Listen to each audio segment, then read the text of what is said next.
Welcome to Spotlight on Broadway. I'm Pat Collins, and for the next half hour, my guests include two-time Tony winner Bebe Neuwirth and Drama Desk winner Robert Fairchild.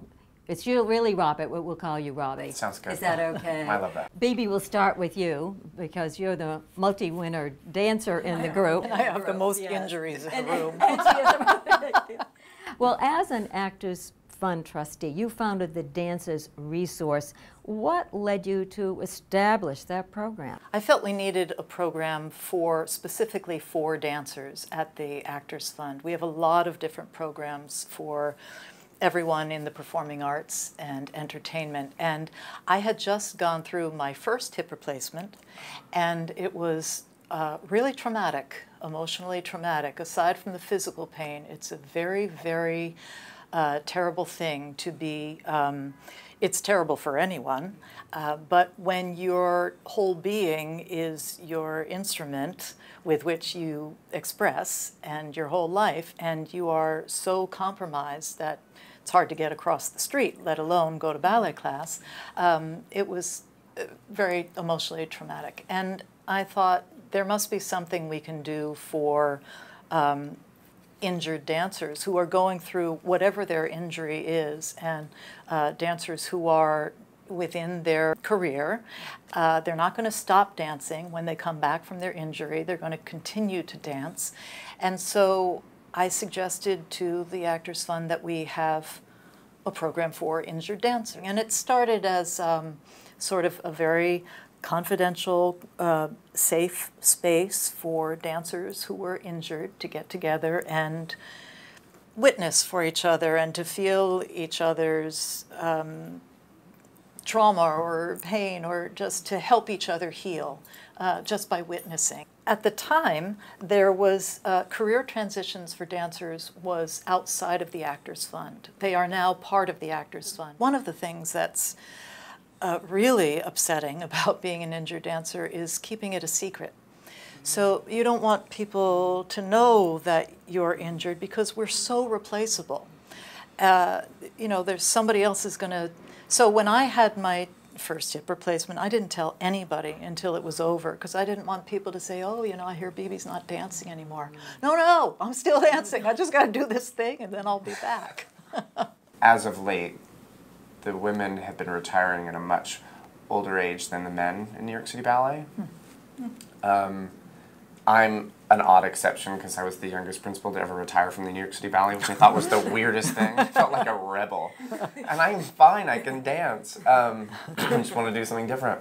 But that's something that I've noticed, that the flexibility on the guys and from all the partnering and the lifting kind of diminishes their ability to do what they used to do at a younger age. Luckily, knock on wood, I haven't had too serious of injuries. But it's all about maintenance and staying on top of every little thing. Whether it's after each performance on Broadway, you're standing knee-deep in an ice bath so that any tiny little micro tear or anything, you can get new blood to it immediately. Because the Broadway schedule is such a marathon. You have to stay on top of 8 shows a week. 8 shows a week, yes. How old were you when you began taking dancing lessons? 5. But I wanted them when I was 4. But my mother had danced, not professionally, but she was still dancing when I was 4. And I saw ballet and I said, that's what I want to do. And because my mother had danced, she really wanted me to like it. And she thought, a 5-year-old's got a longer attention span than a 4-year-old. So she had me wait till I was 5. And it's been now 54 years. I have not stopped. I started when I was 4, with zero attention span. Excellent focus. Yeah, with excellent focus. It's such a great way for a kid to start out dancing in tap, because you put, especially a boy like me who just loved to make noise, you put metal on the bottom of their feet and they can dance to music. You learn rhythm, you learn musicality, which are so important to learn right at the beginning. Because as dancers, you are the visual response to what you hear up on stage, and it's that's such a special thing to get at the very beginning. Isn't that a Balanchine quote? It's See the dances, music made visible. Yeah. Good quote. Did you put bottle caps on your shoes? No, I didn't. Did you? No, but I might.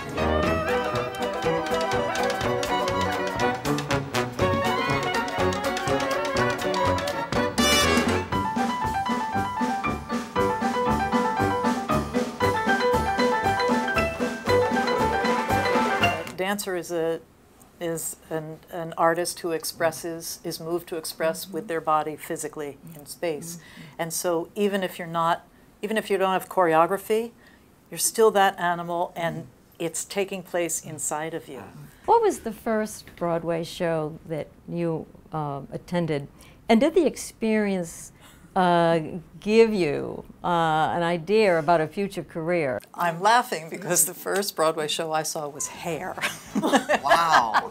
How old? 11. Oh. And I was just, I didn't know what I was looking at.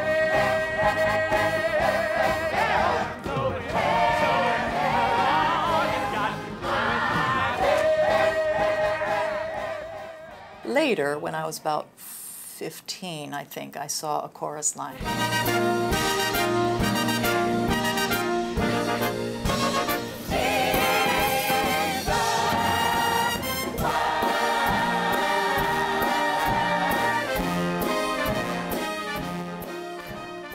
But I always wanted to be a ballet dancer, and I felt like that was my soul and that was who I was.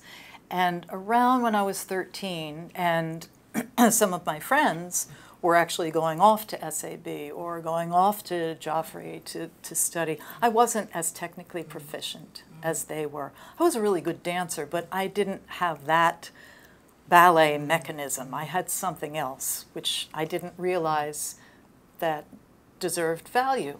Until I saw, when I was 13, I saw Pippin on Broadway. And I saw those dancers, and I saw Ben Vereen, and I thought, that's me.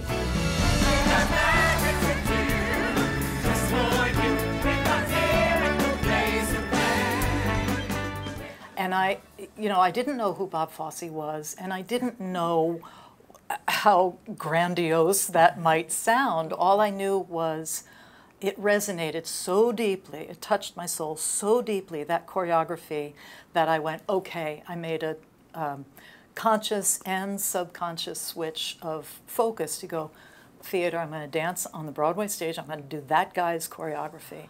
You know, like when you go to a museum and you see a painting and you go, everything's, the Renoirs are nice, it's all beautiful, but oh my God, look at that Van Gogh.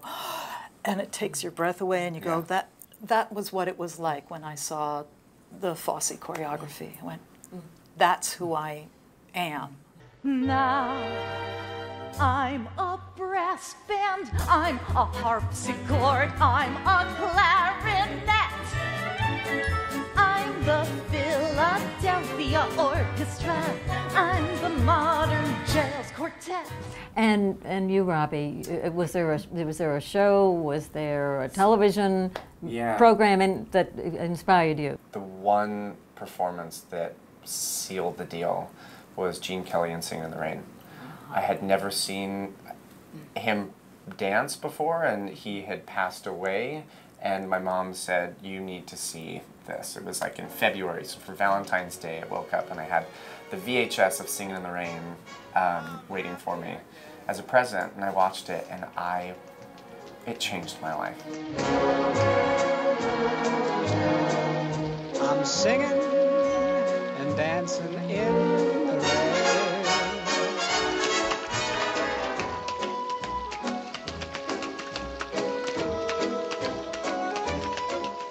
Is it true that you wrote, I think you were in the 4th grade, yes. an essay in on 4th grade. Gene Kelly? In 4th grade we had to write about our special place.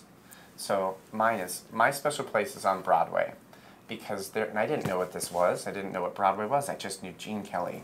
I said, because there's this dancer named Gene Kelly, and I want to be just like him someday, and I also want to be in a movie. Those were my things I said to myself, and when I was on Broadway doing An American in Paris, doing the Gene Kelly role, and my mom calls me and she goes, you are not going to believe what I just found out in the basement. And I said, what? She goes, we're going through the files, and there's this essay you wrote about Gene Kelly. So here I am. No one at that moment had played Jerry Mulligan besides Gene Kelly. And here I am performing it on Broadway. I'm as close to my idol as I'll ever get. This is an American in Paris. An American in Paris, and it was such a pinch me moment that little fourth grader like dreamt of that moment. Stretch your loving arms straight out in space, then you do the evil rock with style and grace. Swing your foot way around and bring it back. Now that's what I call balling it down. For a guy growing up in Salt Lake City to have a role model like that, you know, I wasn't Mormon, I didn't play football, I was an odd man out, but I had Gene Kelly. I'm in love with you. Gosh, I'm lucky, I've got beginner's luck. There never was such a smile or such eyes of blue. Gosh, I'm fortunate. You were in 3 different productions of Chicago, right? I did Chicago and Long Beach Civic Light Opera back in 91 or 92. But then we did it at Encores and then this Broadway revival. Come on, babe, why don't we paint the town? And all that jazz, I'm gonna rouge my knees and roll my stockings down. And all that jazz. The Actors Fund has a career transition program for dancers, and how does that program meld with what you're doing at Dancers Resource? At the Actors Fund, we try to find everything that a dancer will need in their lives throughout their career and address that. And some of those needs are addressed through the Dancers Resource, and some of those needs are addressed through career transition for dancers. CTFD helps dancers while they're still dancing. They may not be ready to transition from dance, but they're starting to think about, and maybe they're planning ahead.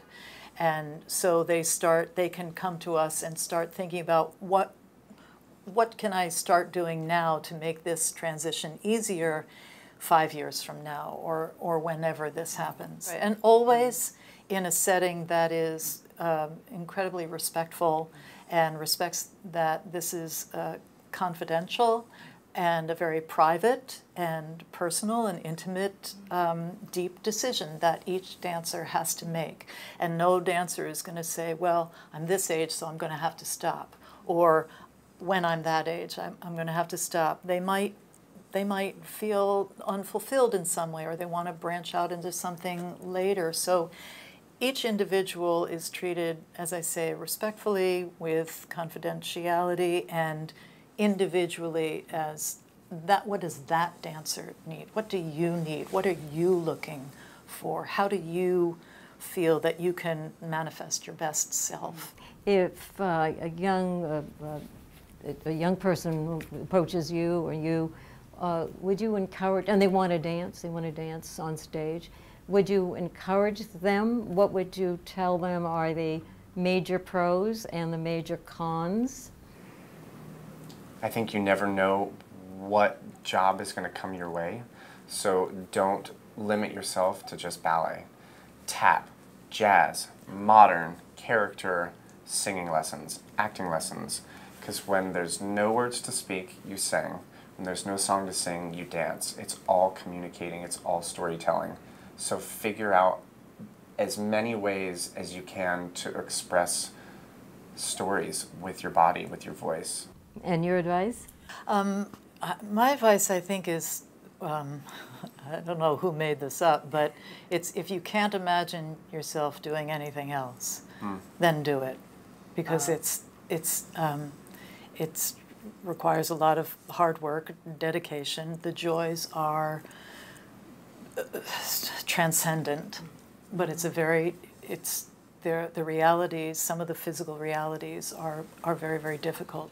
But I know for myself, I could never imagine having a different life and doing anything different. You have a major career in television with the ensemble cast of Cheers and Frasier and Madam Secretary. And that must have been an interesting, was there a difficulty to somewhat transition? I'm a dancer, and that is my first mode of expression. Now, I'm a dancer who also can talk and listen, and I am also a dancer who can sing. And if there is an opportunity to perform in a situation comedy, I'll do that. If there's an opportunity to perform in a film, I do that. If I sing in a cabaret, I can do that. If I dance on a Broadway stage, I do that. So I've never transitioned from anything to anything. I have yet to transition. So, you know, I still dance. I still do everything. Not as, I can't kick my face anymore. It's not as athletic as it used to be, but it's still, you know, all happening. A year ago, you announced that you, or it's about a year, that you announced that you were leaving the New York City Ballet. What prompted you to make that decision? Was it having the experience in An American in Paris? Before I had done An American in Paris, we do this thing at New York City Ballet called West Side Story Suite. Jerome Robbins made a version of West Side Story truncated, 30 minutes long. And if you play riff, you get to sing cool. And I don't write in a journal very often, but after one show, the first time I danced riff and I got to sing and dance on stage, I just remember I had to write it down. I remember writing that was the most fun I've ever had on stage. Getting to vocalize was like finding another side of performing. Like, I'd been on stage for so many years as a dancer and silent, but to get to use my voice. So then when An American in Paris came along, the opportunity, I jumped at it, and I came back to the ballet a year later, and I had changed. The dialogue was different. I wanted to explore different things on stage as opposed to just getting the steps right. I wanted to play, I wanted to have a sense of curiosity, I wanted to ask questions, and it's difficult in a ballet company when you're churning out 32 ballets a season to get the kind of 6 weeks rehearsal process that you get before you do a Broadway show. And I was fighting it for a while because there's something about belonging to the New York City Ballet.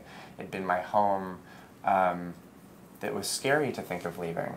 But then I did another show in London, 2 nights of Oklahoma. And I had so much fun. I said, okay, it wasn't just a one chance kind of thing. It was this is who I am. I gotta go explore this. So interesting that you found your voice opened you up even more as a performer, because I always find that one thing that's difficult for dancers is to hear the sound of their own voice on a stage. We're so used to, when we're on a stage, not being, you know, not making any noise except whispering to your partner or to your buddies there. Ow. Yeah, exactly. Something. To actually verbally make noise, it does something that in some ways opens one up as a dancer on stage. And some dancers are quite intimidated by the sound of their own voice on the deck. Robert, you fell on stage, I think it's about a year ago. What were your thoughts as you hit the floor? My final performance at the ballet. At New York City Ballet. Yeah, at New York City Ballet. And there's this tradition where confetti and roses fall from the ceiling, and it's a big to-do. It was a comical moment. Of course, I would be the one on my farewell performance to slip on my confetti and end up on my back. The whole audience just started laughing, and I was slapping my hand on the ground. It was all a good time. If you went back in time and say to the point where you were about 6 or 7 or 8, would you change your career path? Would you still want to be a dancer? Yeah, 100%. There's no doubt in my mind that this is exactly what I'm supposed to be doing for my life. Bebe? Yeah. Yeah. Yes? Right. It's interesting that you knew it at such a young age. In general, do you find among your fellow dancers that they know at a young age this is what they want. They don't wake up one day at 18 and say, I want to dance. Is that right? A little bit of a mix. There's some freaks of nature who decided they wanted to dance at 15 and are like the most unbelievably classically trained dancers that you're just like born that way. Robbie, what is your advice for young male dancers out there? Dance now has, because of shows like So You Think You Can Dance, and because it's become more mainstream, it's cooler than it used to be. I always fought to be a dancer because it's who I was and it's who I wanted to be. I had to fight against the grain of growing up in Salt Lake City and being a dancer. Heaven forbid I did ballet. I only told people I did hip-hop, and I still got made fun of for it. When I went and saw the New York City Ballet is when I realized I wanted to be a ballet dancer. I'd never seen the male body so powerful, so athletic. It was more impressive than any sports I'd ever seen on TV. Like, what these guys can do was mind-blowing. And I wanted to be the best version of myself, and I said, I want to train like that so I can be that dynamic. The ballet world can have such a connotation of sensitivity. You have to be tough as nails. Your advice, Bebe, for the young women who want to follow in your footsteps as a dancer? Work hard and have fun. It's a lot. It's a lot. Take care of yourself. Stay true to yourself. Let yourself evolve as an artist. Embrace your individuality. My sister and I had an act that couldn't flop. Oh. My sister and I were headed straight for the top. Yeah. My sister and I earned $1,000 a week at least. Oh, sure. But my sister is now, unfortunately, deceased. You want to be inspired by others, but you don't want to be that person. You want to be inspired by them so you are yourself to the nth degree. Well, thank you all so much. And thank you for being with us, and we'll see you for the next edition of Spotlight on Broadway.